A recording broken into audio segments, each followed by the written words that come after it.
안녕하세요, 엘랑입니다. 9시 됐네. 바로 본론으로 들어가겠습니다. 지금 이게 지구 위에 저기 우주 비행사가 떠 있죠. 이건 실제 촬영한 사진을 합성한 거예요. 그러니까 저거보다는 약간 더 높은 고도였는데 옛날 우주왕복선에서 우주 비행사가 우주 유행을 하면서 MMU라고 있어요. 이동성 유닛이라는 가스팩처럼 칙칙해가지고 우주선에서 조금 더 멀리 로프 없이 갔다가 올 수 있는 저 장치거든요. 영화 그래비티 보신 분들 보면은 저거 한번 등장했죠. 근데 저 MMU 장치가 사실은 개발을 했는데 그렇게 많이 사용되지는 않았어요. 시험용으로 몇 번만 사용되고 실전용으로는 그렇게 뭐 아무래도 위험하니까 나갔다가 잘못 들어오지 못하면 그냥 죽는 거 아니야. 자, 오늘 주제는 우주복입니다. 우주복. 그리고 우주복을 입었으면은 우주에 저렇게 떠가서 우주 유영을 하죠. 우리가 우주 유영하면은 정식 용어, 영어로는 뭐냐면은 선외 활동이라고 그래요. 선외. 우주선 바깥에서 활동하는 활동. 그래서 영어로는 Extra Vehicular Activity. 줄여서 EVA. 에바가 아닙니다. 에바? 이거 에바인데 EVA라고 하거든요. 그걸 우주 유영이라고 합니다. 근데 이게 좀 어려운 기술적 용어이기 때문에 대중한테는 스페이스 워크, 그렇게 스페이스 워크, 우주를 걷다, 스페이스 워크이라고 구글에서 검색하시면 많이 나올 거예요. EVA라고 검색하면 별로 안 나옵니다. 스페이스 워크이라고도 그래요. 근데 이제 우주 유영을 하려고 하면은 맨몸으로 못 하잖아요. 우주복도 입어야 되고. 근데 우주복이 우리가 생각할 땐 그냥 다 우주 비행사가 입으면 우주복이라고 하는데 우주복도 종류가 여러 개 있어요. 오늘 제가 그걸 설명해 드리고 우주 유영의 원리에 대해서 설명을 드릴 겁니다. 자, 먼저 우주에 나간 첫 번째 사람, 우주복을 입은 첫 번째 사람, 이분이죠. 유리 가가린. 유리 가가린이 우주에 처음 나갔죠. 보스토크 1호를 타고 우주로 나가기 직전에 촬영한 사진 중에 하나입니다. 제일 잘 나온 거예요. 원래는 흑백이었던 것 같은데 이거 나중에 컬러 채색 처리한 거거든요. 근데 지금 보시면은 입고 있는 옷이 헬멧은 뭐 커다랗죠? 아래 보면 좀 주황색 옷을 하나 입고 있어요. 예, 슈퍼오네님 감사합니다. 저게 보면은 우리가 생각할 때 우주복은 맞는데 우주선 안에서 입는 옷, 선내 우주복이라고 그래요. 선내 우주복. 그러니까 일종의 여합복이죠. 높은 고도로 올라가면은 기압이 낮아지잖아요. 비행기도 그렇고. U2 정찰기 타는 조종사들 보면은 우주복 같은 주황색 옷 입고 있죠? 그게 저거예요. 저런 거하고 거의 비슷합니다. 그러니까 지금 저 선내 활동 우주복을 입고 우주 유영은 못해요. 우주 공간에 나가는 거는 또 다른 얘기입니다. 그리고 다음으로 러시아 봤으니까 미국 봐야죠. 자, 이게 미국 최초의 우주 비행사들입니다. 이 사람들을 뭐라고 그러냐면은 머큐리 7이라고 그래요. 그러니까 미국의 우주 프로젝트 중에 최초가 머큐리 프로젝트 있잖아요. 머큐리 우주선을 타기 위해서 선발된 7명의 조종사들입니다. 저렇게 은색 나는 어떻게 보면은 20세기 중반에 SF에 나오는 그런 우주복을 입고 있죠. 저것도 선내 우주복이에요. 저 우주 유영복이 아니라 선내 우주복입니다. 그러니까 여합복. 저게 한 벌이 아니라 저 안에 옷을 한 2벌 정도 더 끼 입어요. 뭐 체온 보존하는 옷도 있고 보호복도 있고 그리고 마지막으로 외피로 저렇게 입게 됩니다. 저거 입으면 저게 무게도 한 1, 20kg 되고 상당하고 그리고 행동하기도 좀 불편해요. 이게 머큐리 7입니다. 미국 최초의 우주 비행복이라고 보시면 돼요. 그리고 이제 그 다음에 중요한 거 우주복 하면 우리가 생각하는 흔히 우주 공간에 나가서 입는 옷 우주 유영복입니다. 이분이 알렉세이 레오노프라고 러시아 우주 비행사인데 지금 저 우주복을 입고 세계 최초로 우주 유영을 하는 장면입니다. 근데 보면 뭐 자세제도 안 되고 뭐 허둥지둥 거리고 뭐 그냥 막 나중에 뒤집히고 난리도 아니었어요. 그냥 우주에 잠깐 떠 있다 온 거야. 이분이 알렉세이 레오노프, 러시아의 우주 영웅 중 한 명이죠. 지금 뒤집혔죠. 지금 어찌할지 모르는 거야. 사실 저게 낭만적인 장면이 아닙니다. 근데 이 알렉세이 레오노프의 세계 최초의 우주 유영에 대해서 다룬 영화가 있어요. 스페이스 워커라고? 스페이스 워커였나? 러시아 영화가 하나 있는데 거기 보면은 그 자세한 사정이 나오거든요. 근데 이게 사실은 우주 유영을 나갔는데 성공적으로 한 게 아니에요. 약간 사고가 발생했었어요. 사고가 발생했는데 그게 어떻게 됐냐면은 지금 보면은 저렇게 어떻게 튜브처럼 볼록 튀어나온 팽창식 에어록이라고 그래요. 우주선에서 바로 나가는 게 아니라 이렇게 길게 튜브가 볼록 튀어나와가지고 고개를 헤집고 나와요, 사람이. 근데 저렇게 나올 때까진 괜찮았는데 들어갈 때 우주복이 부풀어가지고 저기 끼어버립니다. 껴서 들어갈 수가 없는 거예요. 그래서 무중력에서 사투를 벌이다가 나중에는 어떻게 했냐면은 스스로 우주복의 밸브를 열어가지고 공기를 빼내요. 그럼 이제 부풀었던 우주복이 다시 줄어들 거 아니에요? 기어 들어가요. 그래서 죽을 뻔했어요. 우주 공간은 기압이 0이잖아요. 0. 0기압이면은 이게 부풀어 오를 거예요, 옷이. 근데 아무리 여합복이라도 공기는 속에 좀 들었거든요. 선 내에 있을 때는 가압 상태이기 때문에 상관이 없는데 우주로 나가면은 서서히 부풀어 올라요. 나도 모르는 사이에. 그리고 나중에 가면 이게 땡땡하게 부풀어가지고 몸이 못 움직이는 거야. 이렇게 굳어가지고. 이 옷이 빵빵하게 팽창하니까. 우리 튜브 생각하시면 돼요. 튜브에다 바람 넣으면 이게 빵빵해서 눌러도 안 되죠? 그 상태로 이게 몸이 움직이질 않으니까 들어가지도 못하고 그렇게 된 거예요. 몸은 부풀어서 꼈지. 그래서 결국은 이걸 빼고 몸을 자유롭게 한 다음에 들어갔습니다. 이런 사고가 있었어요. 어떻게든 살았죠. 그리고 이번에는 알렉세이 레오노프에 이어서 바로 미국에서 따라했죠. 에드워드 화이트 우주비행사, 미국 우주비행사입니다. 미국이 이런 건 인체공학적으로 잘 만드는 것 같아요. 뭐 끼임 사고도 없었고 팽창식 에어록이 아니라 얘들은 그냥 우주선 해치를 도어를 갖다 덜컹 열고 그냥 나갔다 들어오니까 공간이 크죠. 그리고 특이한 거는 저쪽 왼쪽 끝에 손에 뭐 들고 있죠. 저게 가스총이에요. 가스총. 그게 뭐냐면 아까 레오노프는 그냥 우주로 나갔을 때 우주에서 무중력에서 허둥지둥하다가 하다가 그 로프 땡겨서 겨우 들어와서 꼈거든요.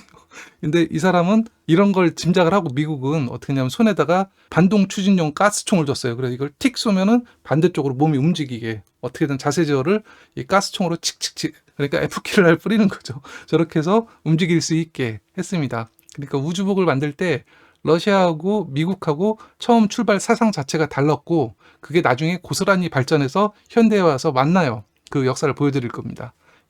그러면은 지금 현재 우주복들이 어떻게 발전했나? 러시아 걸 먼저 보겠습니다. 영상으로 보죠. 이게 1960년대부터 버전이 여러 개 있는데 그때부터 사용해가지고 지금 소유주 우주선을 타는 우주비행사들이 입는 소콜 선내 우주복입니다. 어떻게 입나 나오죠? 뭐 이거는 무게가 한 10kg 정도 된다고 그래요. 그래서 좀 입기가 좀 나름 간편합니다. 뒤집어 쓰는 거죠, 망토처럼. 그리고 옆에 보면은 바구니 같은 거 있죠. 저 우주복을 입고 저기에 이렇게 태아들처럼 이렇게 들어가서 기울이고 이러고 있습니다. 그래서 저 몸 사이즈에 딱 맞게 맞춤 제작하는 거예요. 그러니까 우주비행사가 소유주에 한 번에 3명 타는데 저 바구니 3개를 그 우주비행사들 사이즈에 맞춰가지고 그대로 제작합니다. 저 옷도 맞춤이고요. 저 옷 한 벌 가격이 예전에 보니까 한 8만 달러? 그러니까 1억 원 정도 한다고 그러네요.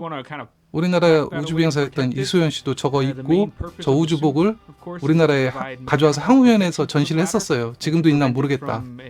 근데 한쪽 손에 보면은 가방 하나씩 들고 있죠. 우주복하고 연결된 호스가 있고 저거는 송풍기예요. 우주복이 밀폐 상태이기 때문에 그냥 있으면은 안에가 쪄요.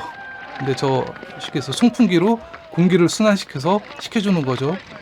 그래서 소콜 우주복의 특징은 저렇게 우주비행사들이 송풍기를 들고 다닌다. 없으면 안에는 그냥 사우나가 되는 거예요.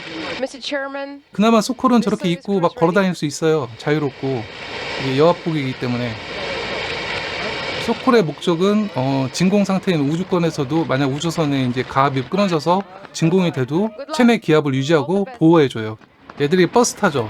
근데 러시아 우주비행사들은 전통적으로 우주선에 탑승하기 전에 버스의 타이어에다가 소변을 봅니다.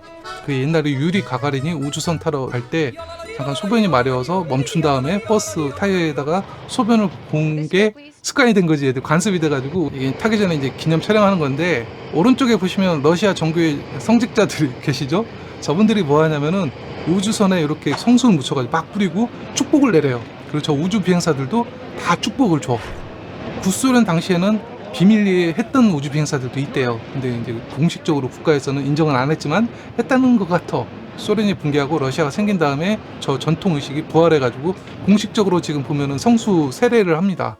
요거는 소유주 우주선 모형 내에서 탑승하는 훈련을 보여주는 겁니다. 1기압보다 낮은 감압 상태에서 저 소콜 우주복이 2시간을 버틸 수 있다고 그래요. 최대 2시간. 그러니까 사실상 우주선이 마비되면 2시간 정도는 생존을 보장한다는 거죠.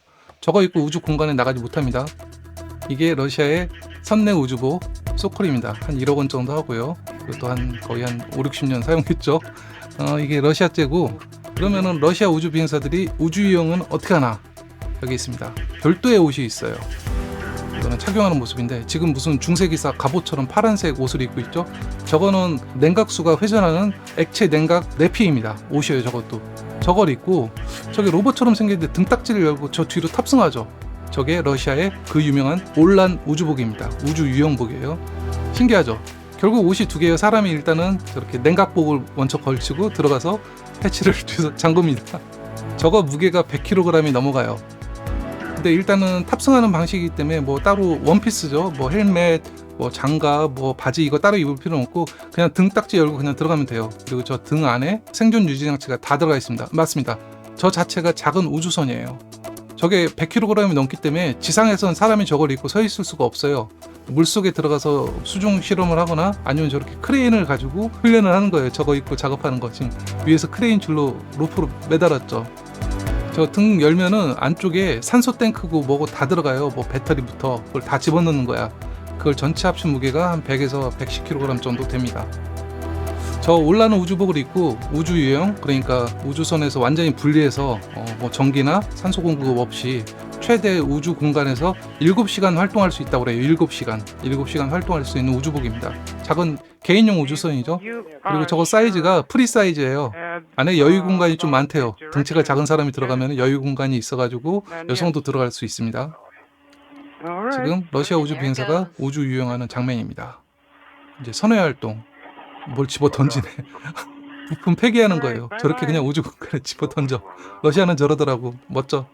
그럼 저렇게 하면은 궤도를 돌다가 데브리가 돼서 지구로 추락해요. 근데 저게 러시아제 우주복이 가격이 전에 대충 알아봤는데 제가 책 쓸 때 몇 년 전에 이걸 조사를 해봤거든요. 대체적으로 한 벌에 1,500만 달러. 그러니까 우리도 현재 시세로는 한 200억 원 정도 한다고 해요. 200억 원. 러시아제 올란 우주복이. 근데 저렇게 우주복 가격이 비싼 이유는 한 벌 생산하는 게 비싼 게 아니라 저걸 개발하기 위해서 수많은 테스트, 연구 개발했던 그 비용이 다 녹은 거예요. 근데 저 옷을 기껏 해봤자 몇 벌밖에 안 만드니까 개당 단가가 저렇게 올라가는 거야. 근데 아까 소콜 같은 거는 올라갈 때마다 계속 만들어요. 개인 지급을 해줘. 저 올라는 우주 비행사 중에서 특별히 또 훈련받은 극소수가 우주 여행에 나가거든요. 그럴 때 입기 위해서 공용으로 만들어서 저렇게 우주 정거장에 2벌, 3벌 이렇게 배치해 놓습니다. 자, 그러면은 또 이게 또 러시아 걸 봤으면 꼭 봐야 되는 게 있거든요. 이게 중국의 선저우 14호라고 몇 년 전에 발사한 거거든요. 지금 우주 비행사 3명이 우주복을 입고 있죠. 뭐하고 똑같이 생겼죠. 네, 이렇게 선저우 우주선을 타고 중국 탱궁 우주정거장 향합니다. 그리고 이건 중국 우주 비행사들이 우주 유영을 하는 장면이에요. 자세히 보세요. 아까 선내 우주복도 그렇고 우주 유영복도 그렇고 러시아 거하고 거의 비슷하게 생겼죠. 그렇습니다. 러시아의 기술 지원을 받아서 중국 우주복을 만들었어요. 처음에는 소콜 같은 거는 1992년인가 러시아에서 아예 직접 판매를 했어요. 그걸 이제 중국에 가져와서 역분해서 지금 자체 생산하고 있고 우주 유형복도 판매를 했는지 어쨌는지 하여튼간 똑같이 만들고 있습니다. 그러니까 중국제 올란이죠. 저건. 지금 보면은 탱궁 우주정거장 바깥에 로봇팔 위에 이렇게 거치해서 사람이 매달려 가지고 이렇게 이동을 한 다음에 작업을 합니다. 그러니까 중국의 우주 유인 우주 프로그램하고 러시아는 뗄래야 뗄 수 없는 관계예요. 근데 앞으로 중국이 달에 가면은 월면복은 또 다른 얘기예요. 저거는 무중력에서 활동하는 옷이지 중력이 있는 달에서 걸을 수 있는 옷은 또 아니거든요. 그 옷은 아마 중국이 독자 개발해야 될 것 같습니다. 중국의 탱궁 우주정거장이 지금 있잖아요. 지금 활동하고 있습니다. 우주 비행사들이 3명이 머물고 있어요. 이게 중국제 우주복이에요. 자, 우주복에 크게 두 종류가 있다는 거 아셨죠? 선내 우주복, 여합복, 그럼 무게가 한 10kg 정도 되는 가벼운 옷이고, 저 우주 유형복은 무게가 100kg이 넘어가는 중장갑 우주선 갑옷입니다. 작은 우주선이에요. 왼쪽은 올란인데 오른쪽은 미국의 나사의 EMU라고 그럽니다. EMU, Extra Vehicular Mobility Unit, 선의 활동 유닛이에요. 미국은 우주복이 특별히 명칭이 있는 게 아니라 그냥 EMU라고 그럽니다. 선의 활동복. 그리고 선내 우주복은 아폴로면 아폴로, 우주왕복선이면 우주왕복선, 이런 식으로 그냥 아폴로 우주복 이런 식으로 불러요. 진짜로. 애칭 좀 하지. 스페이스X 우주복은 새로 만든 여합복이죠. 그것도 우주용은 안 됩니다. 선내 우주복이에요. 여합복. 근데 좀 패셔너블하게 좀 명품처럼 만들었죠. 저 두 가지가 있는데 이게 차이점이 있어요. EMU는 가격이 한 1200만 달러 정도 된다고 해요. 한 벌이 한 160억 원 정도 합니다. 의외로 러시아께 비싸요. 이유는 모르겠지만. 그리고 미제 우주용복은 러시아 거하고는 전혀 또 방식이 다릅니다. 그거 한번 볼게요. 이거는 미국의 선내 우주복이에요. 미국 건 선내 우주복이 프로젝트마다 좀 약간씩 변해가는데 대체적으로 이런 형태거든요. 요건 우주왕복선, 퇴역한 우주왕복선의 선내 우주복입니다. 여합복이죠. 그리고 미국은 전통적으로 주황색 옷을 입어요. 이렇게 주황색으로 만든 이유는 미국 우주선들이 바다에 비상 착륙을 해서 그래요. 바다에 들어갔을 때 저 주황색이 좀 식별하기 좋다네요. 우주왕복선에 지금 우주비행사 6명이 선내 우주복을 입고 탑승하러 갑니다. 자, 이제 우주왕복선을 타러 가는 거예요. 저렇게 몇 시간이 있어야 돼요. 우주선 타고서도 저대로 또 몇 시간 기다렸다 발사 안 하면 그대로 내려와야 되잖아. 그리고 요거는 우주정거장에서 이제 미국 서방 세계 우주 비행사들이 우주 유형복을 입는 장면입니다. 근데 여기 보면 먼저 바지를 입고 있죠. 바지 입고 신발 따로 신어요. 타임랩스로 좀 찍은 겁니다. 여성 우주 비행사 한 명하고 지금 산소 마스크 쓰고, 저 입는 작업이 복잡해서 혼자는 못하고 누군가 도와줘야 돼요. 자, 이제 상의에 들어갑니다. 상의를 걸쳐 입는 게 아니라 상의에 고정된 데 이렇게 목을 해서 들어가요. 그리고 바지하고 상의를 고정해서 밀폐시키고, 또 장갑은 또 별도로 껴요. 장갑 별도, 그리고 헬멧 별도, 헬멧도 또 따로 있습니다. 헬멧을 또 끼고 부착하고, 마지막으로 등 뒤에 있는 생명 유지 장치도 저게 탈착식이에요. 그러니까 미국 우주복은 저 EMU는 상의, 하의, 장갑, 신발, 헬멧, 그리고 뒤에 생명 유지 장치 이렇게 6피스로 나눠 있습니다. 근데 혼자 못해요. 저게 복잡해서. 그리고 또 안전장치 여러 개 달고 체크해주고 여러 명이 지금 도와줘야 돼요. 저 미국 EMU의 무게는 한 120kg 정도 되고, 가격은 하나로 지금 우리나라 돈으로 치면은 160억 원 정도 합니다. 영화에서 저 우주유행복 혼자 입는 거는 거짓말이에요. 러시아제는 좀 힘을 쓰면 가능하대요. 러시아제는 숙련된 우주비행사 같으면 입을 수가 있대. 탑승할 수가 있어요. 걔들은 쉽잖아. 등껍질을 그냥 들어가면 되니까. 대신 입으려고 하면 우주 공간에서만 가능합니다. 무게가 100kg이 다 넘어가기 때문에 지상에서 입으면 그냥 쓰러져요. 다. 우주비행사들이 고프로를 가지고 갔더라고요. 우주정거장에 고프로 액션캠으로 1인칭 시점에서 우주여행을 촬영한 겁니다. 금속재로 만들면 활동을 할 수가 없잖아요. 이렇게 관절이 안 돌아가잖아요. 근데 러시아 우주 비행복 아까 올란하고 미국의 EMU 우주유형복하고 뭐 무게도 거의 비슷하고 가격대도 비슷하고 입는 완전히 조립하는 방식이 다를 뿐이지, 뭐 우주에 나가면 안전한 건 똑같잖아요. 근데 결정적으로 다른 점이 있습니다. 지금 미국 우주유형복은 우주복 안에 내부 기압이 0.29 기압, 0.29, 그러니까 지상의 기압의 29%밖에 안 돼요. 지구 대기 중에 해수면에서 산소 농도가 몇 프로인지 아세요? 30%가 채 안 되잖아요. 29% 그 정도 될 거예요. 그러니까 미국 우주복은 옷 안에 질소 같은 게 없어. 산소만 들어가요. 순수한 산소. 산소만 농도만 맞으면 우리는 편히 호흡을 할 수 있어요. 질소가 없어도. 대신 기압이 낮아. 0.29 기압, 29%. 네, 그 정도. 그러니까 그거보다 이제 다른 거 조금 들어간 거지. 27%? 그 얘기는 뭐냐면은 우주정거장은 1기압이거든요. 내부 선내는. 저 우주복을 입고 싶으면은 감압하는 시간이 필요합니다. 저거 입기 위해서 감압하는데 걸리는 시간이 최대 4시간이 걸려요. 4시간. 그리고 우주선에 들어와서도 4시간 정도 걸리는 겁니다. 1기압으로 다시 몸을 감압하는데. 그러니까 저 옷 아까 갈아입고 감압 4시간에서 나가서 밖에서 한 5시간 활동하고 들어와서 또 4시간. 거의 하루가 걸리는 거예요. 그래서 저 감압하는 과정이 귀찮아가지고 아예 어떤 우주비행사는 옷을 입고 그 에어록에 들어가서 문 잠근 다음에 서서히 감압 버튼 누르고 잔대요. 자고 일어나면 감압이 돼 있는 거야. 근데 저렇게 이제 0.29 기압이면은 바깥은 진공이잖아요. 그러니까 옷이 덜 팽창하는 거지. 내부 기압이 낮으니까. 그 얘기는 뭐냐면은 미국 우주복은 이렇게 손 같은 거 보면 아주 자유롭게 손을 작동합니다. 그리고 관절 같은 것도 잘 돌아가요. 저 작업, 지금 손 작업하는 거 보세요. 손 뭐 그냥 이렇게 그냥 지상처럼 이렇게 뭐 잡고 다 하죠. 근데 아까 올란 우주복은 0.39 기압이에요. 이게 러시아의 그쪽 국룰이거든요. 그 얘기는 뭐냐면은 1기압에서 0.4 기압까지 감압하는데 걸리는 시간이 보통 30분에서 1시간밖에 안 걸려요. 그러니까 옷을 입고 감압하는데 시간이 굉장히 텀이 짧습니다. 그리고 벗을 때도 마찬가지 1시간만 버티면 돼. 급할 땐 30분. 근데 단점이 뭐냐면은 아까 알렉세이 레오노프 그 사고 난 거 보셨죠? 아무 생각 없이 우주복 만들었다가 나가서 그 내부 기압 때문에 팽창해서 몸이 이렇게 풍선처럼 돼가지고 못 움직인 거. 러시아 우주복의 단점은 기동성은 좋지만 이렇게 손 같은 거 하는 거 보면 얘들은 좀 부자연스러워요. 이게 좀 딱딱한 거죠, 옷이 부풀어가지고. 미국의 저 EMU처럼 저렇게 부드러운 손 작업은 잘 안 됩니다. 자, 둘 다 장단점이 있어요. 러시아 거는 기동성이 좋다. 그리고 아까 보셨잖아요. 그냥 있기도 편해. 누구 도움도 필요 없고 사고 나면 그냥 바로 있고 뭐 30분 정도 시간 있으면 우주로 그냥 나갈 수 있어요. 근데 미국 우주복은 굉장히 복잡하고 정교하지만 그 우주 비행사들한테 손의 자유를 준다. 손하고 발, 관절 이런 걸 자유를 줘요. 그러니까 미국 우주복은 M16 열심히 정비를 해야지만 정교하게 작동하는 M16 같고 러시아 우주복은 AK-47 소총 대충 만들어도 튼튼하고 잘 굴러가요. 이게 두 나라의 기술 설계 사상이 다른 점입니다. 전 늘 그런 상상을 해봐요. 난 우주 유영을 할 수 있을까? 우주 유영을 못 나가는 우주 비행사도 있대요. 그 열었을 때 앞에 펼쳐진 광활한 우주에 그냥 공포를 느끼는 사람도 있대요.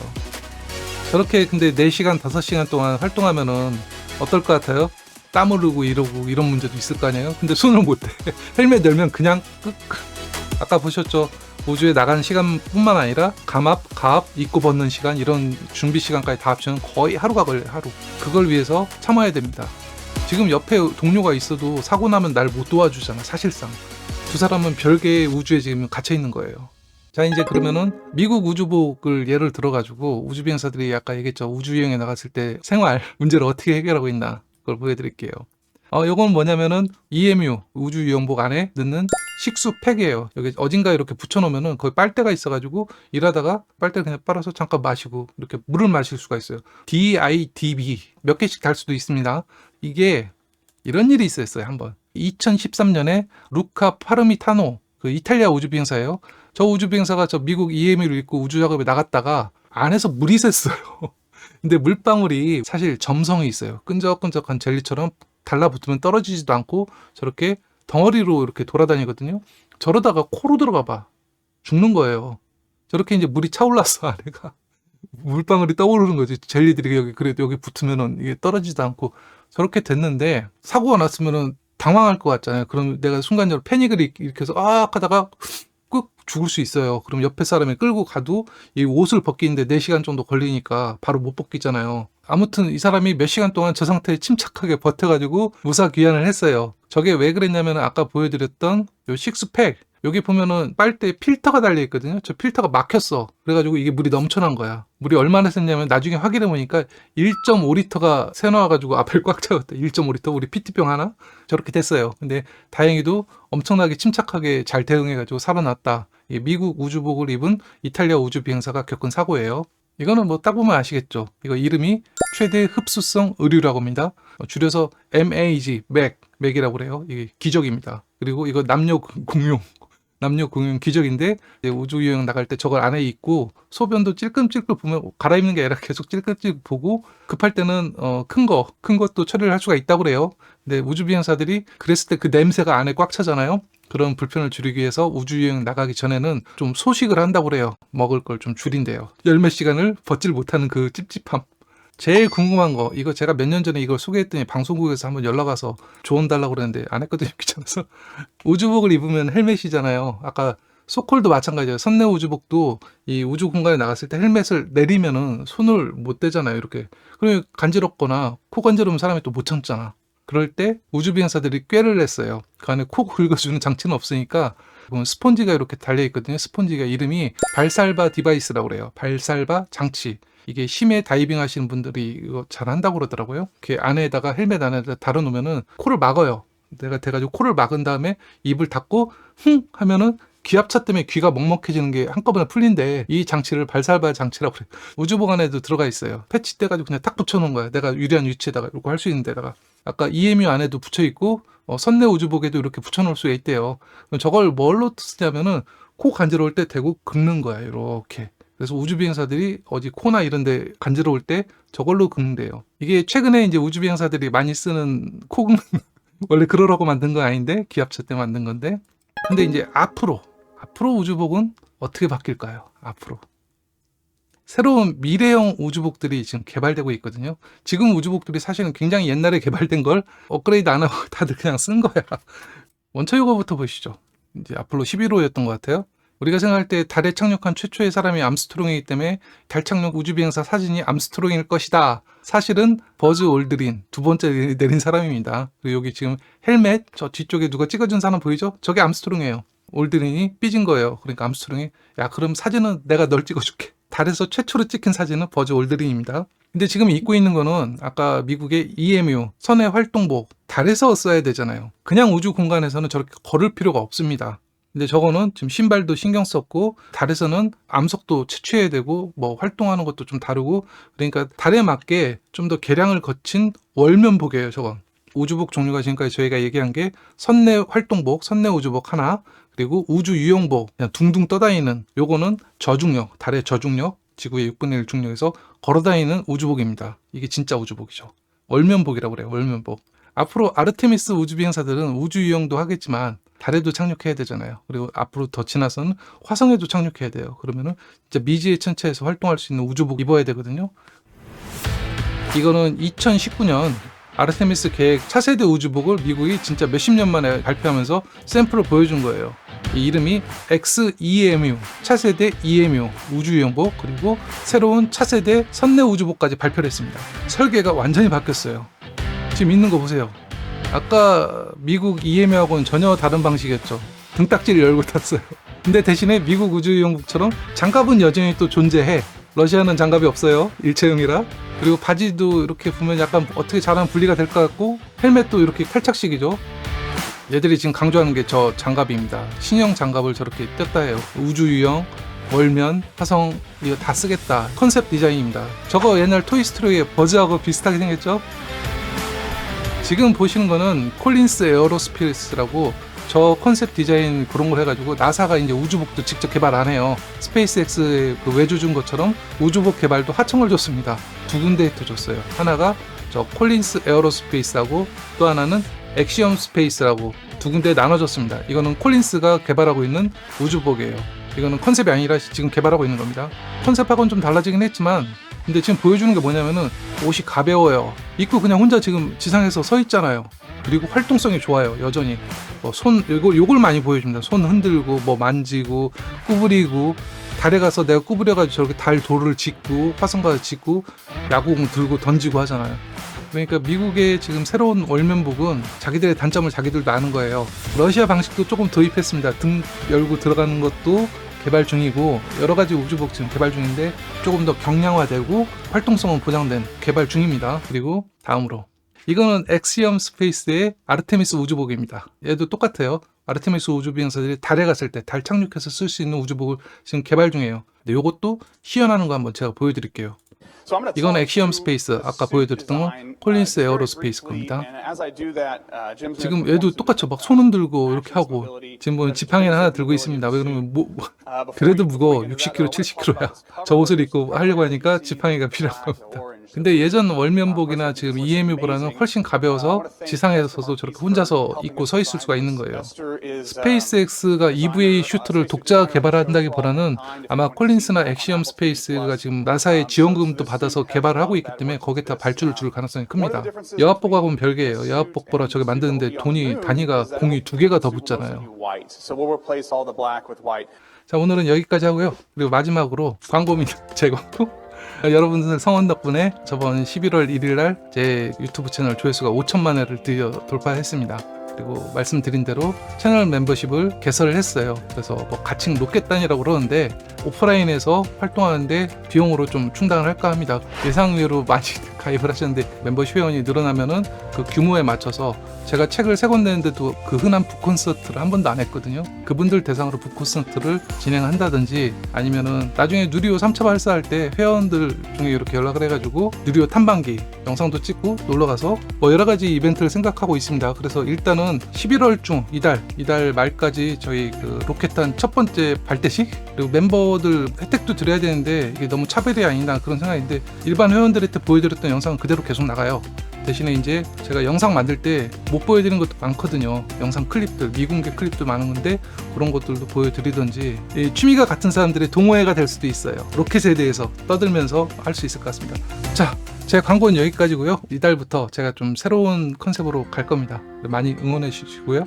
그리고 제 채널 앞으로도 많이 구독해 주세요. 감사합니다. 엘랑이었습니다.